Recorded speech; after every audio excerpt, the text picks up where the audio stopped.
Shalom, selamat pagi saudaraku yang dikasihi oleh Tuhan Yesus Kristus. Mari kita siapkan hati kita. Kita akan masuk dalam doa syukur pagi ini. Arahkan hati kita sungguh-sungguh tertuju kepada Tuhan. Dan biarlah doa pagi hari ini boleh menjadi berkat bagi kehidupan kita. Mari kita siapkan hati kita sungguh-sungguh saat ini saudaraku. Ini adalah saat yang terindah, di mana kita akan masuk di dalam hadirat Tuhan. Kita mau menyembah Bapa di dalam kekudusannya. Tanggalkanlah setiap beban, setiap persoalan, tantangan dan masalah, dan arahkanlah hatimu kepada Tuhan. Haleluya. Saat di hadirat-Mu, saat di hadirat-Mu, saat yang terindah, saat yang terindah. haleluya. Saat menyembah Bapa Dalam kekudusan, dalam kekudusan. amin, haleluya. Katakan sekali lagi, saat di hadirat-Mu, Saat di hadirat-Mu, saat yang terindah. saat yang terindah. Katakan saat ku angkat tangan, Saat ku angkat tangan menyembah Yesus. menyembah Yesus. Mari katakan kepada Roh Kudus, pimpinku.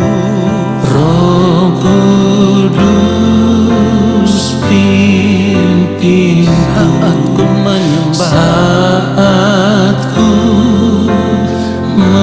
menyembah. urapi hamba-Mu. Urapi hamba-Mu Tuhan, Di hadirat-Mu, di hadirat-Mu. mari katakan sekali lagi, saat di hadirat-Mu, Saat di hadirat-Mu, amin. Saat terindah, saat yang terindah. kami mau mengangkat tangan di hadapan-Mu ya Allah.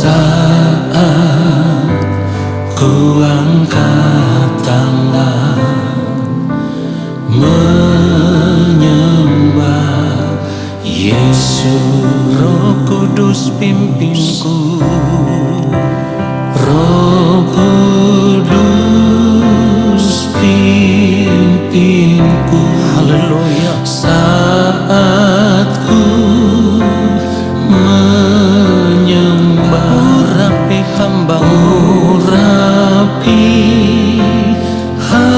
hamba-Mu Tuhan, Katakan di hadirat-Mu, di hadirat-Mu. katakan sekali lagi, Roh Kudus pimpinku.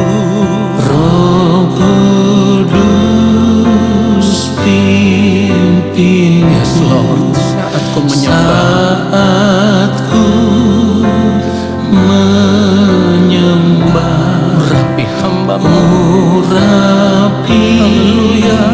hamba-Mu Tuhan, di hadirat-Mu.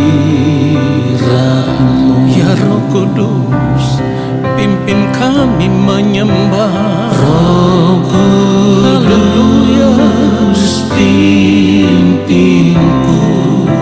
Saat ku menyembah.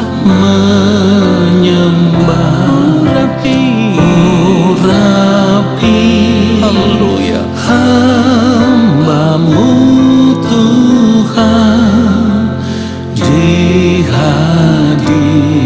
hadirat-Mu. Urapilah kami ya Bapa di sorga. Urapi Haleluya. hamba-Mu Tuhan, di hadirat-Mu. Di hadirat-Mu, di hadirat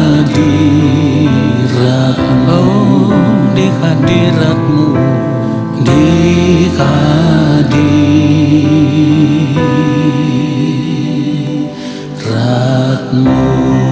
Segala kemuliaan bagi Dia, sebab Dia yang layak menerima hormat dan kemuliaan.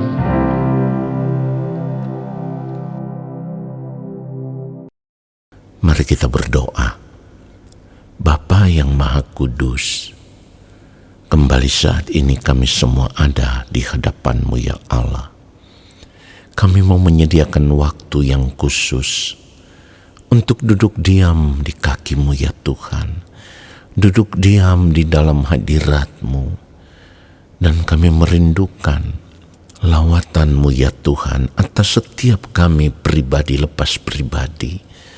Kami merindukan jamahan kasih-Mu ya Allah, sentuhan kasih-Mu ya Bapa atas setiap hati kami pribadi lepas pribadi, supaya ketika kami menikmati lawatan Tuhan, kami boleh benar-benar mengalami Engkau. Dan ketika kami menerimakan kebenaran firman-Mu, firman-Mu itulah yang membentuk kami, yang mengubah kami menjadi pribadi seperti yang Engkau kehendaki. Urapilah hamba-Mu ya Bapa untuk menyampaikan akan kebenaran firman-Mu seperti yang Engkau kehendaki. Firman yang benar-benar berasal dari hati Bapa di sorga. Dan firman-Mu itulah yang akan memberkati setiap kami yang mendengarkan. Di dalam nama Tuhan Yesus Kristus, kami sambut firman Tuhan saat ini. Amin. Saudaraku, kita harus menyadari bahwa keadaan dunia ini semakin hari semakin rusak, semakin hari semakin hancur, semakin hari semakin lebih buruk. Itulah kenapa sebagai orang percaya kita tidak bisa berharap dunia ini akan berubah menjadi lebih baik. Saya berkata demikian karena firman Tuhan tidak pernah menjanjikan bahwa dunia ini akan berubah menjadi lebih baik. Perhatikan itu saudaraku. Bahkan seperti yang firman Tuhan katakan, hari-hari ini semakin jahat. Efesus pasal yang kelima, mulai ayatnya yang ke-15 sampai ayatnya yang ke-17, firman Tuhan mencatat, karena itu perhatikanlah dengan saksama bagaimana kamu hidup. Janganlah seperti orang bebal, tetapi seperti orang arif. Ayat 16, dan pergunakanlah waktu yang ada, karena hari-hari ini adalah jahat. 17, sebab itu janganlah kamu bodoh, tetapi usahakanlah supaya kamu mengerti kehendak Tuhan. Saudaraku, kalau firman Tuhan berkata demikian, saya menjadi heran mengapa saat ini ada begitu banyak hamba Tuhan yang memberi harapan palsu kepada jemaat Tuhan. Kenapa saya katakan harapan palsu?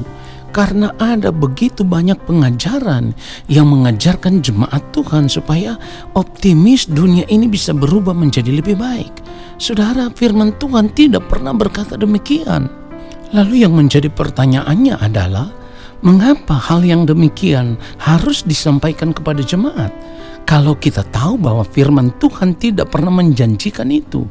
Yang firman Tuhan katakan, kita harus mempergunakan waktu yang ada, terus berusaha untuk bisa mengerti apa yang menjadi kehendak Tuhan. Dan ini adalah persoalan yang serius.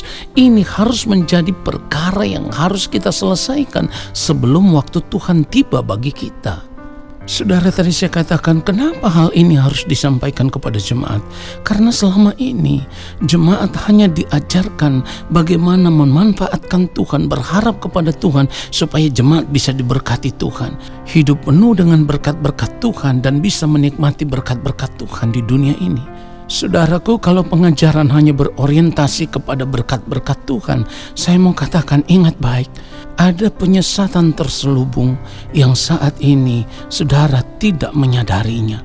Saudara, Ingat sekali lagi, saya harus berkata Tuhan tidak pernah menjanjikan bahwa dunia ini akan berubah menjadi lebih baik. Ingat itu, sebab bagaimana mungkin dunia ini akan bisa berubah menjadi lebih baik kalau firman Tuhan katakan bahwa kedurhakaan manusia semakin bertambah.